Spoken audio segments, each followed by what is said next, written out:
Calls for the impeachment of President Trump continue despite the dismal failure of a handful of Democrats to pass 5 articles of impeachment in the U.S. House of Representatives.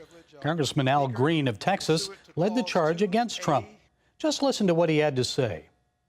Resolved that Donald John Trump, President of the United States, is unfit to be president and is impeached for high misdemeanors committed as president, constituting harm to American society, to the manifest injury of the people of the United States. The vote wasn't even close. It was an overwhelming vote against impeachment, 364 to 58.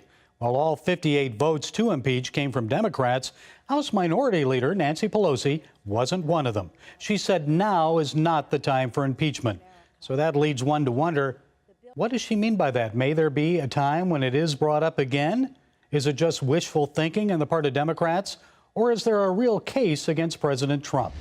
Here to set us straight on the issue of impeachment is prominent Texas attorney Barbara Radnofsky, and she's listed as one of America's best lawyers. She was the first woman to gain Democratic Party nomination for the U.S. Senate in 2006. Ms. Radnofsky, thanks for joining us. So let's take a look at this case for impeachment. Is there a case, or are some members of your party just sore losers?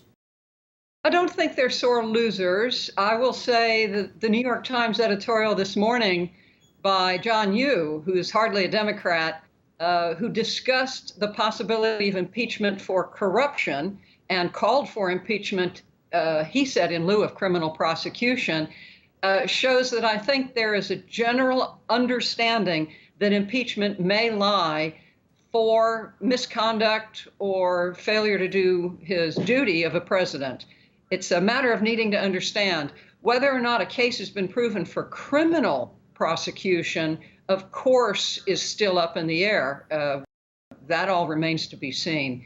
Impeachment's absolutely independent, for example, of an obstruction of justice charge. The intent of impeachment, is it a political decision or is it a criminal one?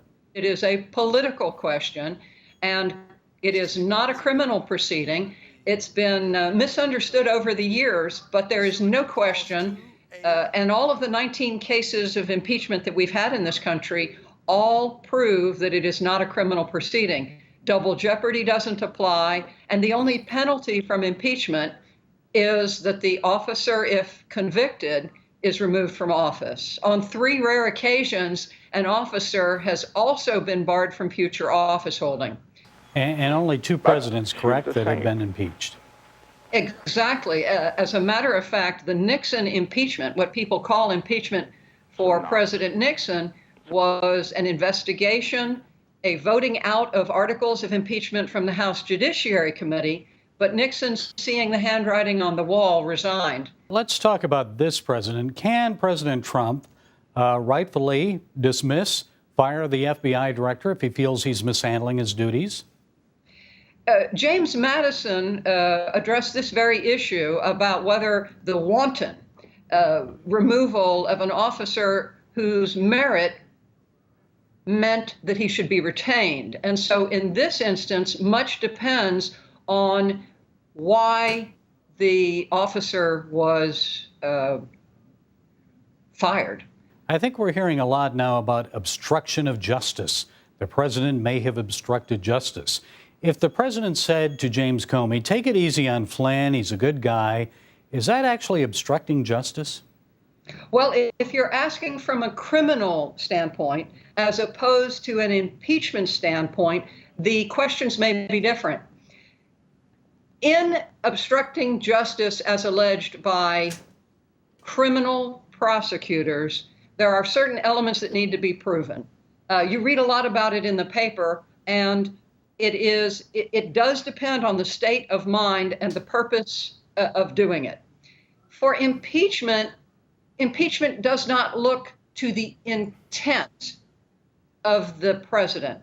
Impeachment looks to whether or not the president's conduct has caused harm. And it has to be substantial harm, sir. It has to cause substantial harm. So intent is absolutely not required for impeachment.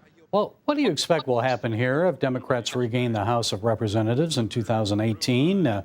Might impeachment proceedings begin against President Trump in early 2019? If I had to speculate, I think so.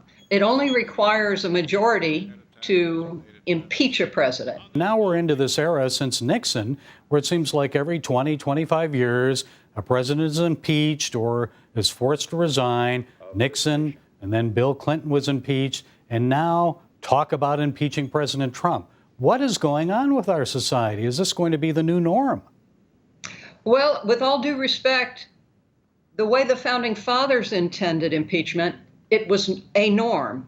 And there is no question that as Congress streamlined its procedures, all impeachments, not just presidential, federal impeachments are on the rise. I think some people are concerned that it does harm the country when you go through this whole political process of impeachment and so forth.